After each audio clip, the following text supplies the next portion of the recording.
Hi guys, welcome to my second sketchbook tour video. Yay! This one started off a little sketchy when my cat bumped it into a candle. So you can see the outcome of that incident here, but that is okay. It's just been through some stuff, okay? Don't judge. I didn't do another Meet the Artist spread that I did in my previous sketchbook, but it does have some elements of me in it, like my love for books, snacks, coffee, and cats. Let me grab a little clip to help me with this tour, one sec.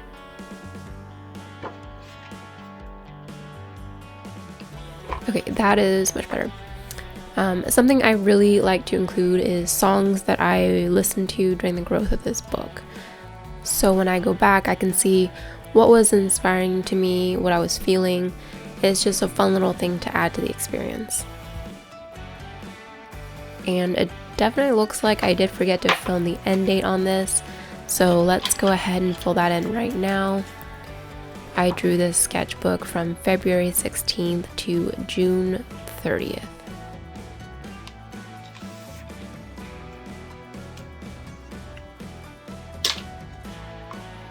Alright, let's dive on in. Grab a drink or a snack.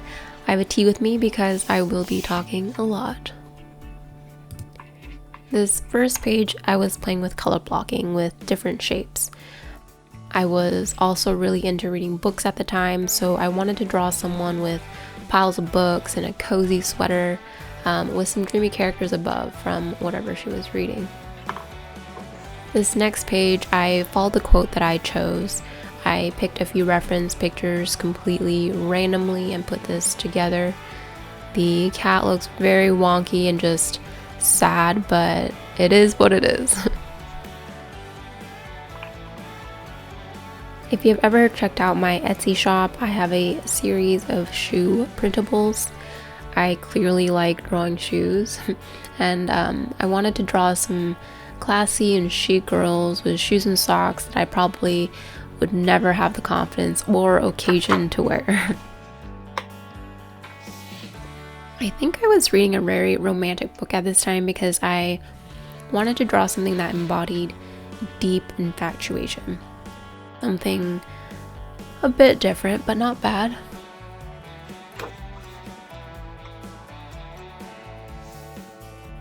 This page was one of my favorite pages. I really liked the more cluttered spreads where drawings overlap and intermingle with one another. And I know I draw mostly people, so I love it when I have the courage to stick something different in there, like a little fish. Now, I don't remember the name of this model right now, but I love drawing her. She pops up on my Pinterest quite a lot because I've pinned so many of her photos. This spread was fun too. I incorporated a cow into this one, which was fun. Can you guess the song? I listened to that one quite a bit during these early stages of the sketchbook. Yeah, this was kind of a turning point for me for some reason.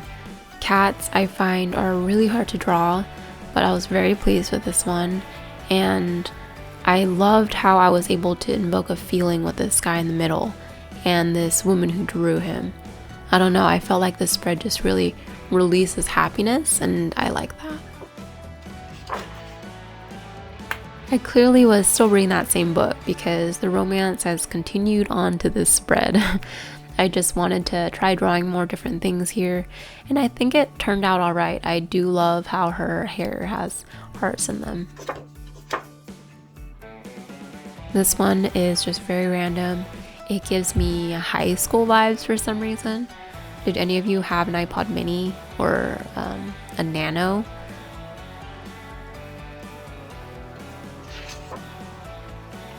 So I was trying to do different facial expressions in this one, and I don't really care for any of them. This was a very forgettable spread to me. The guy just looks super creepy. This was fun. I was looking at character concept art and got inspired to do something similar. I don't believe I've ever done a spread of the same person 5 different ways. This is something I definitely would like to try again sometime. Now, I've said that my mood tends to bleed through into my sketchbooks, and this shows just that. You can clearly see what kind of mood I was in. I was just not having a good day, but I'm still so glad that I was able to sit down and draw and get something out of it, because the old me would have just stewed in it, you know, which is never a good thing. You really do need to let it out through some kind of outlet. If you know me, you know that summer is my favorite season. I tend to get very excited for summer, and this spread is just that. I was romanticizing summer with this spread. The peaches, the tea and snacks while reading outside in a sundress. For some reason, I also always think of red striped shirts as a summer thing. Yeah, but this is a happy spread. This one is another happy spread. I think I was still in the waiting for a summer mood as shown by these girls. And we all love a guy with flowers, right? Ew, yeah, this one was a miss for me. I messed up on his face, but I do like how the background turned out and the body language in both of them. Overall, not my best, but I tried. Not much to say about this one. I really like the girl laying on her book. I was practicing more body language with this one. I think I'm drawing my heads a little too big. But you know, they say people draw people who resemble themselves, and I have a big head, so that makes sense. I loved this kitty drawing. This is my cat and I, and probably is my favorite drawing in this entire sketchbook. I don't even care about the rest of the drawings on this spread. Okay, this is another summer spread. I was more clear about it with the quote too. I was really craving one of these ice cream fish cones. I had my first one a few years ago down at LA, and they are so good. I want one now that I'm thinking about it. If you ever get the chance, try it. They are so good. I had to whip out my good old friend Post-it for this one. I feel like I'm generally able to recover, but not this time. This was a fun spread of me trying different face angles though, and I think the upper left one is probably my favorite. I really love the primary color combo, if you couldn't already tell, and I really made it the focal point of this spread. I love the colored buttons on her dress. I would really love to have a dress like this actually. If you watched my Instagram reel in this one, I used the song Chapel of Love by the Dixie Cups. It's one of my favorites, and I heard it recently at the end of the Netflix show Ginny and Georgia, and I had to do a wedding look spread. I love wedding dresses, especially unique wedding dresses, so I drew a few looks that I really like: the star-studded veil, the gloves, and the off-shoulder dress.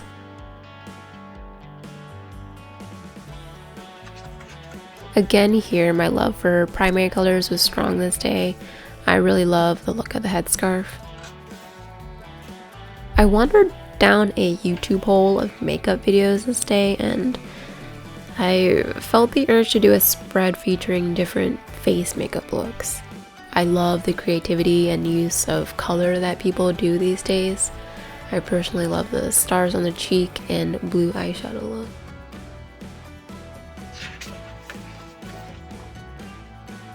Makeup trend continued on the next day. I think the shapes under the eyes are actually extremely cute. Should I try it? I love how every face has a different emotion in this one. I especially love the woman in the middle. She gives me Katherine Heigl vibes, which I love. So I find myself sometimes getting stuck in routine. For example, color blocking. I love to do it, but I realized that was kind of all I was doing. So I started to branch out a little bit here by using the color in different ways. And I'm actually really happy with it. It gives that terrazzo vibe, which I love.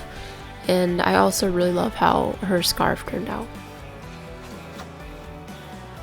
This was the day I watched Marie Antoinette, and man, every time I watch that movie, I'm in awe. Sophia did such a great job. I really love everything about it. The art direction, the makeup, the costume, the music. It's my jam. I'll throw that movie on whenever I need some inspiration. I don't really have much to say about this spread. I tried to do a different pose with the girl on the left, but clearly something is wrong with her neck. Didn't turn out quite how I wanted it to, but I tried.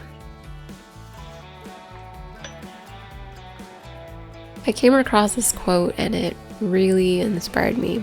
I wanted to draw a few very different characters who could possibly meet, but they're all in very different places in their lives with different experiences. So the extent of their interactions are vastly dependent on their relationships with themselves and their own lives. I don't know if that makes any sense, but that's how it spoke to me. And you know, that can really just be applied to anyone, really.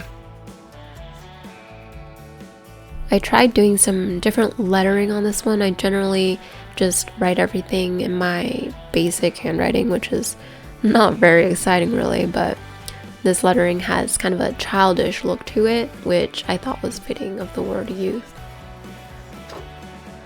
This is a spread that I drew at the park with my husband. We had a picnic that day, and this page will always give me happy vibes. I did more of that chunky lettering on this page as well. I think it looks good with more vibrant colors. I really did like those vibrant colors I used in the previous spread. I continue to use them here. It gives a different feel for sure. It gives more uplifting and young and positive vibes. This one is kind of a blend of more vibrant with my usual primaries. I think it works, but again, it's different vibes. It's crazy how important colors are. Okay, so this must be June. This was when the new Zelda game came out, and I felt like I needed to do a Zelda spread. I don't really play these new games, but I'm an OG fan of The Legend of Zelda: A Link to the Past. I drew a few different renditions for Zelda for this one. I thought they all turned out pretty cute. Don't mind the janky Korok in the corner. He's seen better days. So if I did a Zelda spread, I had to do a Link spread. I don't think I did a very good job with this one though. I did not do Link any justice, but I still had fun, and that's what counts, right? This spread I tried doing a little bit more of a polished version of the chunky lettering from before. And again, back to my primary colors. And I really do like the look of this one a lot. This one is definitely one of my favorites. I really wasn't feeling very creative this day, but I came across this quote and I instantly felt inspired. It's completely different in layout and style than my usual spreads, and I think that's why I like it so much. It feels really open and free, and it's simple, but to me it's very powerful. This is another spread that gives me high school vibes, and I'm not sure why. I really do like how the girl on the right turned out. I was feeling like I was drawing generally the same things over and over again at this point, so I wanted to draw something a little bit different. I think I looked up some video game characters and it ended up with this. I don't think I would have come up with something like this on my own, but I think it looks super cool, so I'll definitely try doing more of this. This was a very fun spread. I didn't really take anything too seriously, and as you can see, the majority of it was just coloring. Pretty much the same thing on this one. I do want to say that I loved love the colored horns. I am definitely bringing that back again. This was a pretty quick one. It was only 2 drawings, but I really do like how their facial expressions turned out. This spread took me a while to draw because Inarius has not 1, but 1, 2, 3, 4, 5 faces on his armor. And it's funny because my Instagram reels were averaging like a couple hundred likes at this point. But then I posted this, and it says, "Ho welcomes all," and my like rate dropped. But But I'm also, I mean, it's funny, but it's also like kind of sad because I spent a lot of time drawing this one, but I still really like it. This one was another one that was different than my usual spreads. It's kind of a standalone piece that I'm happy with. If you're on Pinterest, I'm sure you have seen this reference image before, but this was a fun one. So my husband is a huge fan of cassette tapes, so that gave me an idea to draw a spread on tape. It's a pretty simple spread, but I like how it's framed by the tape. Also, I press down pretty hard when I draw, and I always forget to use a backing, so I have these spots all over, but it comes off pretty easily with eraser. Since it hit June, I was full on summer vibes. I really love the look of slicked back, wet hair, so I did a beachy vibe spread. I really like it. This one feels like something from my last sketchbook. I love the looks on their faces. The woman on the left reminds me of Marianne from the show You. She is beautiful, so I'm glad it ended up looking like her. Definitely did not use her as a reference, but yeah, I think this is a really, really pretty spread. I feel like this was done on a really warm, dreamy day, so that's kind of what I drew. I thought about warm rain and thought of pink rain, which doesn't look bad. I've done the colored border a few times and I love it every time. I think it looks so good. It offers a different texture than my solid color boxes. And a lot of the quotes that I use are motivational, as you can tell. They really help me get through not only the day, but through creative blocks as well. I was striving to be more of a yes person, and so I made this spread. Also, I was listening to Evan Finds the Third Room, which was so fitting. And yeah, I really liked headscarves this season. I generally haven't really liked the color pink too much, but for some reason lately it's been speaking to me, especially this shade. It's like a highlighter pink, and I am digging it. I don't like the last spread of Moleskine sketchbooks because you can see how they fold over a little wonky, so I just went with a very standard, typical spread for this one. My go-to laser beam eyes and rainbow outlines. I think it always brings, a little more depth to sketches. You should definitely give it a try. Okay, so that was a bit long, and I think I'm going to be done talking for the rest of the day. But I hope you liked this charity sketchbook tour. If you like my videos, please give me a thumbs up and hit that subscribe button. Alright, see you in the next one.